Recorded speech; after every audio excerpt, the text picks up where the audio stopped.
નમસ્કાર દર્શક મિત્રો, હું છું ભાવનગરની બોલબાલામાંથી ભાવનગરનો ભાણિયો અને ભગવો મારું નામ. આજે આપણે આવી પહોંચ્યા છે ભાવનગરના એસટી બસ સ્ટેન્ડે, જે કરોડોનો ખર્ચો કરી છતાં પણ બાકડાની કોઈ વ્યવસ્થા હજી સુધી છે પણ સારી થઈ નથી. मौत को छू के टक से वापस आ सकता हूँ. હે દાદા, તમે હમણાં સ્લીપ મારી જેવું લાગ્યું, કેમ છું દાદા? અરે પડી ગયા એમાંથી તો એમ કેમ કરતા પડી ગયા? તૂટલી છે સીટ? સીટ તૂટલી પેટા સહરે પડી ગયો હેઠો. હા, વાગ્યું નથી ને? વાગ્યું જ નથી કાંઈ. જેવાથી હોય તો કણનો મકોડો ખર્ચી જાય, કેમ લાગે? કસકી જાય કેમ નહીં? હે, કા સીધા આપણે એક દવાખાના બદલે સીધા આપણે દવાખાના જેવું લાગે. હા, દવાખાને જવું પડે. આમાં તો બીજું શું કરવું? બસ ન મળે કાંઈ ને ભાઈ, 108 તો આવે જ તો ખરી, કેમ લાગે? હા, આવે બાકડા તૂટલા છે, વરોધી થઈ ગયું તૂટલા છે. અને મુસાફર જે બહારના અવસ્થાવાળા છે એ બાકડા પર બેવા જ પડે ને ટાંટિયા માગે એનો કોણ? ડોશીમાં હરખું ફાવે ને બેટા? હા માં તું ફાવે, પણ હું કહું क्या કે આ બાકડા તૂટલા છે તે તમે નવા નાખો તો માણસ હરખા બેહે, નકર તો આમાં બેહેવા જાય તો પડીને વયા જાય તો આ ભાંગ તૂટ થાય તો કોણ દવાખાને લઈને જાય? क्या बात कर रहे हैं? બાબા કેમ છો? જગ્યા ન મળે? ના, જગ્યા ન મળે. ભાંગલા બાકડા છે.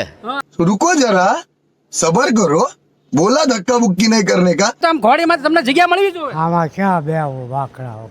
તમારે જગ્યા નથી? એવું લાગે. ઓહો, શું કરું દાદા, તમને જગ્યા કોઈ ન આપે ને બાકડા હારા નથી, તમે બેહો ક્યાં આમાં? હેઠે બેવું પડે. હેઠે બેહવાનું. ક્યાં જવાનું?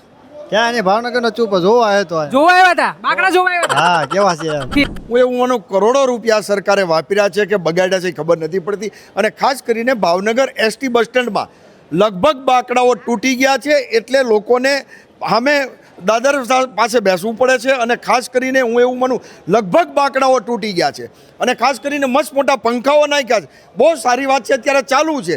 નીકળ 6-7 મહિના સુધી બંધ રહે.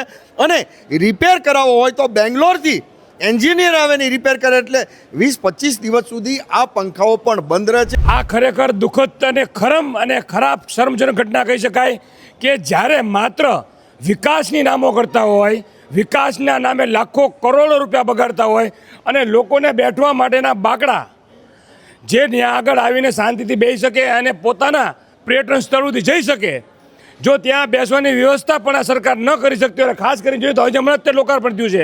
અને આવા નબળી ગુણવત્તાવાળા બાકડા શું માસી મામા ભાણિયાના દીકરાના કોન્ટ્રાક્ટ આપ્યો છે? अरे कहना क्या चाहते हो?